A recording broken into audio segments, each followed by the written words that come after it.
Aujourd'hui, on va s'occuper d'une expression très connue dans le milieu psychanalytique lacanien qui est le retour à Freud. C'est le mot d'ordre que Lacan avait lancé dans les années 50, qui était un retour au texte de Freud, à l'écriture, aux idées, à la pensée originelle de Freud. On va essayer maintenant d'expliquer qu'est-ce que cela veut bien dire. Je vais essayer de résumer les points les plus importants, les aspects plus importants qui expliquent cette expression. Il peut y en avoir d'autres. Je vais essayer ici de les regrouper sous trois chefs. On va commencer par le premier. Il y a une raison historique, c'est que la psychanalyse avait connu une forte expansion dans la société américaine et avait subi certaines transformations. Pour Lacan, il n'y a que des dérives dans cette version américaine de la psychanalyse, l'ego psychology, et c'était en réponse à ces dérives que Lacan dit, et on va reprendre les écrits de Freud et voir et se rendre bien compte que cette version américaine présente pas mal de dérives à tel point qu'on s'éloigne énormément de la pensée de Freud. Et donc le sens du retour, comme disait Lacan, du retour à Freud est le retour au sens de Freud, c'est-à-dire à la pensée effective de Freud qu'on ne retrouve plus tellement dans ces dérives de la version américaine de la psychanalyse freudienne. Ça, c'est le premier aspect. Voyons maintenant le deuxième aspect. Le deuxième aspect, c'est qu'en lisant, en creusant, en étudiant d'une manière analytique tous les écrits de Freud, en mettant aucun écrit de côté, on se rend compte qu'il y a pas mal de passages où Freud montre qu'il y a des achoppements, des apories, des contradictions, des points qui demandent encore à être élucidés. Et Lacan va se servir d'autres paradigmes scientifiques, non plus celui-là qui était le paradigme principal de Freud, le biologisme, les notions de la physique de l'époque de Freud, et plutôt va Lacan prendre en compte les paradigmes, les outils scientifiques qu'il a pendant sa période, qui sont la linguistique de Saussure, par exemple, l'anthropologie de Lévi-Strauss, la lecture de Kojève de la phénoménologie de l'esprit de Hegel, etc. Et au fur et à mesure qu'il procède dans son séminaire, dans son enseignement de la psychanalyse, dans ce retour à Freud, il va ensuite élaborer certains concepts freudiens, certains concepts de la psychanalyse à travers les mathématiques et plus précisément la topologie.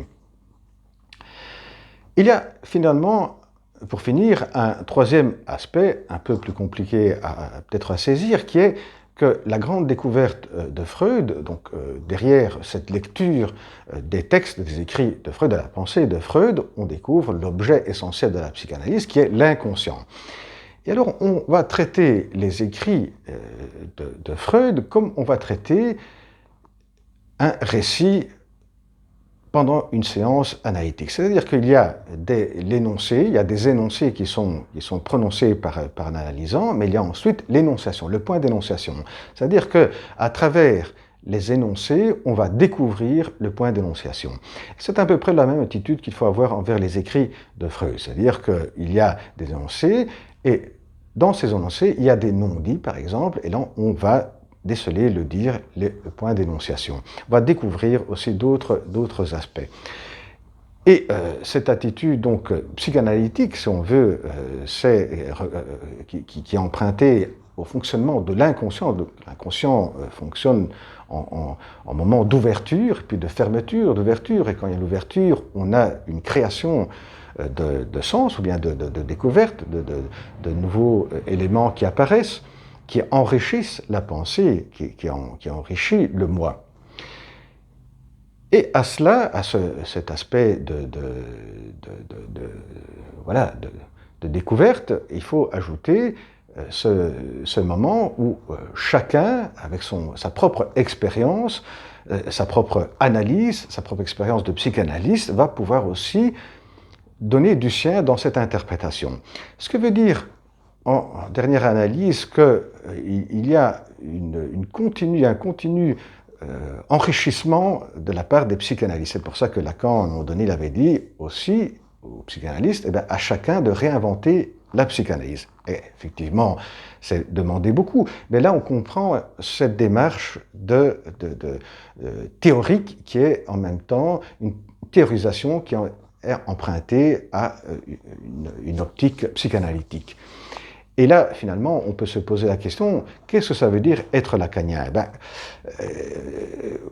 D'un côté, on peut bien dire qu'on est lacanien parce que on a appris à comprendre, à élaborer, à digérer certaines notions clés de son apport, de l'apport de Lacan, mais en même temps, il est judicieux de continuer dans cette optique d'interprétation, de reconstruction et de mettre du sien, de réinventer, de réinvention de certains, de reprécision de certains concepts, ce qui veut dire que là, à ce moment-là, on ne peut plus se dire lacanien. Ce serait un contresens. Il faut toujours se dire freudien avec cette optique d'enrichissement continu où chaque psychanalyste peut mettre du sien.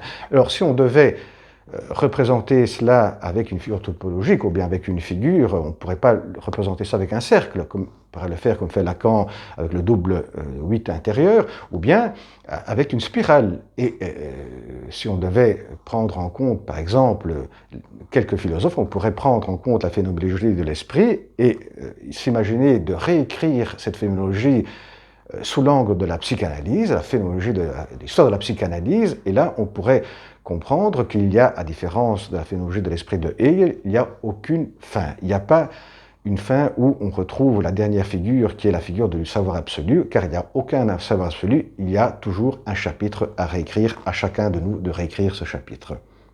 Eh bien, à la prochaine vidéo. Au revoir.